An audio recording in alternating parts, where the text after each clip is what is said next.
নমস্কাৰ আপোনালোক সকলোকে পুনৰবাৰ স্বাগতম নাজমাই মজিদ বন্ধুসকল পলকতে চাওক আজি 9টা গুৰুত্বপূৰ্ণ খবৰ। প্ৰথমটো খবৰ, প্ৰচণ্ড গৰমে দহিছে দেশ আৰু গৰমৰ বাবে সমগ্ৰ পৃথিৱী এতিয়া অস্তিত্বৰ সংকটত। আগন্তুক 50 বছৰ মানৱ জাতিৰ বাবে হ'ব পাৰে ভয়ংকৰ বিপদ। এই সন্দৰ্ভত বতৰ বিজ্ঞান সংস্থাৰ সতৰ্কবাণী। গোলকীয় উষ্ণতাৰ প্ৰভাৱ পৰা আৰম্ভ হৈছে ভাৰতত। দেশৰ 50খন চহৰত 50 ডিগ্ৰীলৈ বৃদ্ধি হ'ব পাৰে তাপমাত্ৰা। সমগ্ৰ ভাৰতত সতৰ্কবাণী জাৰি কৰিলে বতৰ বিজ্ঞান কেন্দ্ৰই। আৰু এই মুহূৰ্তত দেশৰ 7খনকৈ ৰাজ্যত জাৰি কৰা হৈছে ৰেড এলাৰ্ট। গৰমৰ বাবে ইতিমধ্যে ভাৰতত 21জনকৈ লোকৰ মৃত্যু হৈছে। ৰেড এলাৰ্ট জাৰি কৰা ৰাজ্যকেইখন হৈছে ক্ৰমে দিল্লী, ৰাজস্থান, পাঞ্জাৱ, হাৰিয়ানাত জাৰি কৰা হৈছে ৰেড এলাৰ্ট। লগতে মধ্যপ্ৰদেশ, উত্তৰ প্ৰদেশ আৰু গুজৰাটতো জাৰি কৰা হৈছে ৰেড এলাৰ্ট। আগন্তুক 50 বছৰত ভয়ংকৰ বিপদৰ সন্মুখীন হ'ব পাৰে বিশ্বৰ মানৱ জাতি। হিট ৱেভ নিয়ন্ত্ৰণৰ বাবে বৈজ্ঞানিকে চলাই আছে অনুসন্ধান। জলবায়ু পৰিৱৰ্তনৰ বাবে হোৱা উষ্ণতাই মানৱ শৰীৰত পেলাইছে প্ৰভাৱ আৰু প্ৰতি বছৰে বৃদ্ধি পাইছে তাপ তৰংগৰ মাত্ৰা। 2018 পৰা বৰ্তমানলৈকে 220 মিলিয়ন লোক হিট ৱেভৰ কবলত পৰিছে। 2022 চনত ইউৰোপ মহাদেশত 60,000ৰো অধিক লোকৰ মৃত্যু হোৱাৰ তথ্য প্ৰকাশ পাইছে আৰু এই তথ্য প্ৰকাশ কৰিছে বিশ্ব বতৰ বিজ্ঞান সংস্থাই। পৰৱৰ্তী খবৰ, আজি দেশত অনুষ্ঠিত হৈছে লোকসভা নিৰ্বাচনৰ 6ষ্ঠ পৰ্যায়ৰ ভোটগ্ৰহণ। দেশৰ 8খন ৰাজ্যৰ 58টা সমষ্টিত শনিবাৰে অৰ্থাৎ আজি 6ষ্ঠ পৰ্যায়ত অনুষ্ঠিত হৈছে ভোটগ্ৰহণ। আজি সৰ্বমুঠ 889গৰাকী প্ৰাৰ্থীৰ ভাগ্য বন্দী হ'ব ইভিএমত। পৰৱৰ্তী খবৰ, প্ৰধানমন্ত্ৰী নৰেন্দ্ৰ মোদীক পুনৰ খুৰদাৰ সমালোচনা কংগ্ৰেছ নেতা ৰাহুল গান্ধীৰ। এই সন্দৰ্ভত ৰাহুল গান্ধীৰ মন্তব্য, নৰেন্দ্ৰ মোদীয়ে তেওঁক পৰাত্মাই পঠোৱা বুলি কৈ বিজেপিৰ চামচাবোৰক মূৰ্খ বনাই আছে। পৰাত্মাই পঠোৱা নৰেন্দ্ৰ মোদীয়ে কেৱল আদানী আৰু আম্বানীৰ বাবেহে কাম কৰে। এই বিস্ফোৰক মন্তব্য কংগ্ৰেছৰ যুৱৰাজ ৰাহুল গান্ধীৰ। পৰাত্মাই মোক বিশেষ কামৰ বাবে পঠিয়াইছে, এই মন্তব্য কৰিছিল নৰেন্দ্ৰ মোদীয়ে। আৰু 2047ৰ ভিতৰত ভাৰতক বিকশিত ৰাষ্ট্ৰত পৰিণত কৰিবলৈ পৰাত্মাই মোক ইয়ালৈ পঠিয়াইছে। এই কাম সম্পূৰ্ণ নোহোৱালৈকে মোক পৰাত্মাই নিমন্ত্ৰণ নজনায়। নৰেন্দ্ৰ মোদীৰ এই মন্তব্যক এইবাৰ খুৰদাৰ সমালোচনা কৰিছে কংগ্ৰেছৰ যুৱৰাজ ৰাহুল গান্ধীয়ে। এই সন্দৰ্ভত ৰাহুল গান্ধীয়ে কয় যে প্ৰধানমন্ত্ৰী নৰেন্দ্ৰ মোদীয়ে চামচাসকলৰ আগত কৈ ফুৰা এইবোৰ কথা অতি চিন্তনীয়। চামচাবোৰে এইবোৰ শুনি বাহ দি থাকে নৰেন্দ্ৰ মোদীক। পৰাত্মাই যদি পঠিয়াইছে তেন্তে কভিডৰ সময়ত কিয় মোবাইলৰ লাইট জ্বলাবলৈ কৈছিল, কাঁহী বাতি কিয় বজাবলৈ কৈছিল? পৰাত্মাই পঠোৱা নৰেন্দ্ৰ মোদীয়ে কেৱল আদানী আৰু আম্বানীৰ বাবেহে কাম কৰিলে। দেশৰ সংবিধান আৰু গণতন্ত্ৰ এতিয়া সংকটত আছে। এই যুঁজ দেশৰ সংবিধান আৰু গণতন্ত্ৰ ৰক্ষাৰ যুঁজ। মোদী চৰকাৰে দেশৰ 22জন উদ্যোগপতিৰ 16 লাখ কোটি টকা মাফ কৰিলে, কিন্তু দৰিদ্ৰ কৃষকৰ ঋণ মাফ কৰিব নোৱাৰে মোদী চৰকাৰে। আৰু এইবাৰ দেশত ইণ্ডিয়া এলায়েন্সে চৰকাৰ গঠন কৰিলে দেশৰ প্ৰতিগৰাকী মহিলাক প্ৰতিমাহে 8,500 টকাকৈ দিয়া হ'ব। নৰেন্দ্ৰ মোদীয়ে নিবনুৱা যুৱক যুৱতীক চাকৰি দিম বুলি কৈ তেওঁ ঠগিলে। আমি মোদীৰ দৰে মিছা গেৰাণ্টি নিদিওঁ, আমি যি কওঁ সেয়া হাতে কামে কৰি দেখুৱাম। বিজেপিয়ে ৰজা মহাৰজাৰ দৰে দেশৰ শাসন কৰিম বুলি ভাবে। নৰেন্দ্ৰ মোদীৰ বিৰুদ্ধে এইদৰে আক্ৰমণাত্মক ৰূপত দেখিবলৈ পোৱা গ'ল কংগ্ৰেছৰ যুৱৰাজ ৰাহুল গান্ধীক। বন্ধুসকল, তাৰপিছত 4 নম্বৰ খবৰটো জনোৱাৰ আগতে আপোনালৈ এটা সৰু ৰিকুৱেষ্ট, যদি তেওঁলোকে এইটো ভিডিঅ'ত লাইক কৰা নাই তেন্তে প্লিজ এটা লাইক কৰি দিয়ক। আৰু এনেকুৱা ধৰণৰ নতুন নতুন ভিডিঅ' পাবলৈ চেনেলটো ছাবস্ক্ৰাইব কৰি কাষত থকা বেল আইকনটো প্ৰেছ কৰি ৰাখক।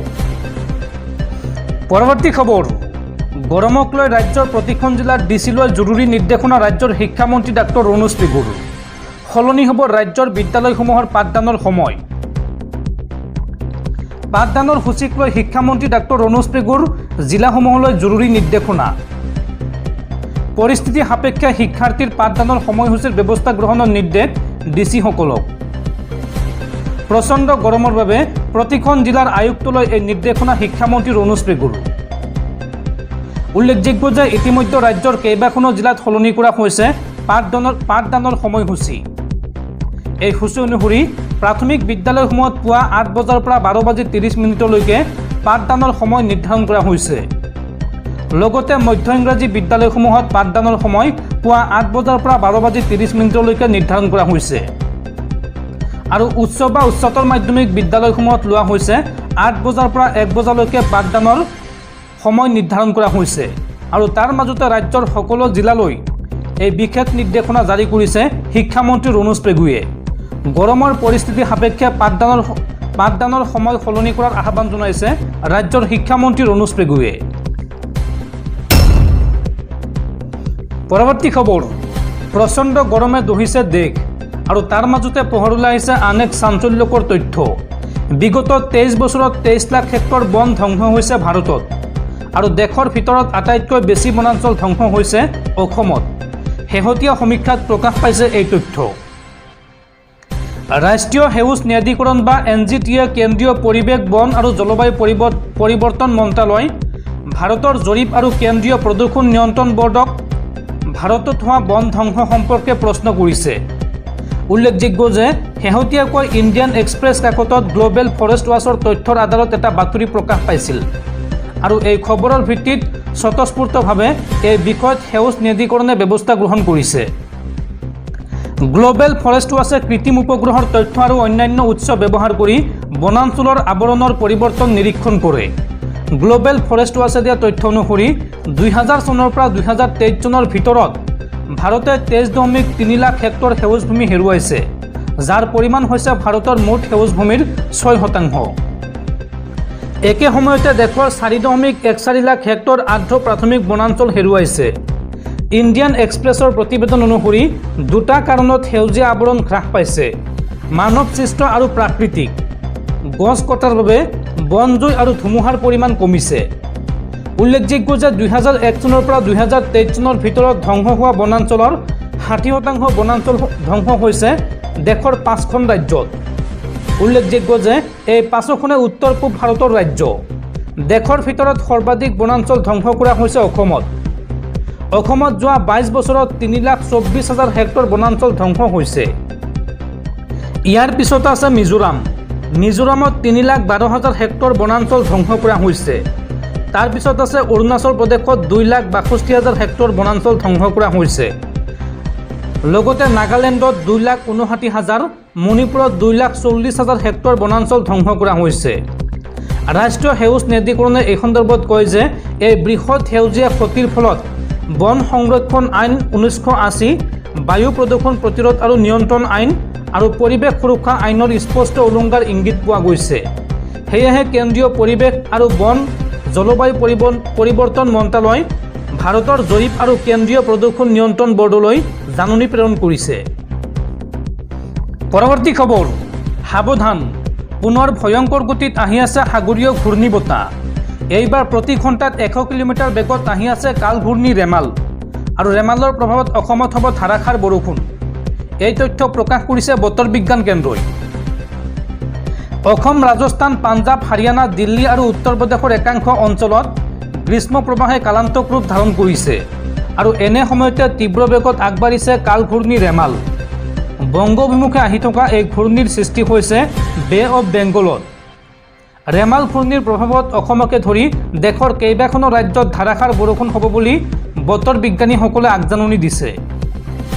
বতৰ বিজ্ঞানীসকলৰ মতে উপকূলীয় অঞ্চলৰ ৰাজ্যসমূহত পৰিব ৰেমাল ঘূৰ্ণী বতাহৰ বৃহৎ প্ৰভাৱ। দেওবাৰে বাংলাদেশৰ উপকূলত ৰেমাল নামৰ শক্তিশালী ঘূৰ্ণী বতাহ ধুমুহাৰ ৰূপত আঘাত হানিব আৰু এই ধুমুহাৰ প্ৰভাৱ পৰিব অসমতো। দেওবাৰে অসমত 92% বৰষুণ হোৱাৰ সম্ভাৱনা আছে বুলি বতৰ বিজ্ঞানীসকলে আগজাননী দিছে। ঘূৰ্ণী বতাহ ৰেমালৰ বাবে সৃষ্টি হোৱা ধুমুহা প্ৰতি ঘণ্টাত 102 কিলোমিটাৰ বেগত বলিব পাৰে। 26 আৰু 27 মে'ত উপকূলীয় পশ্চিমবংগ, উৰিষ্যা, মিজোৰাম, ত্ৰিপুৰা আৰু দক্ষিণ মণিপুৰত প্ৰবল বৰষুণ হ'ব পাৰে। মাছমৰীয়াসকলক 27 মে'লৈকে বংগ উপসাগৰলৈ নাযাবলৈ পৰামৰ্শ দিয়া হৈছে। ৰেমালৰ প্ৰভাৱত 27 মে'ত অসম, মেঘালয় আৰু অৰুণাচল প্ৰদেশত ধাৰাসাৰ বৰষুণ হোৱাৰ সম্ভাৱনা আছে। এই কথা প্ৰকাশ কৰিছে বতৰ বিজ্ঞান কেন্দ্ৰই। পৰৱৰ্তী খবৰ, IPL 2024ক লৈ ডাঙৰ খবৰ। IPLৰ ফাইনেলত প্ৰৱেশ কৰিলে ছানৰাইজাৰ্ছ হায়দৰাবাদে। 34 ৰানত ৰাজস্থান ৰয়েলছক পৰাস্ত কৰি ফাইনেলত প্ৰৱেশ কৰিলে ছানৰাইজাৰ্ছ হায়দৰাবাদে।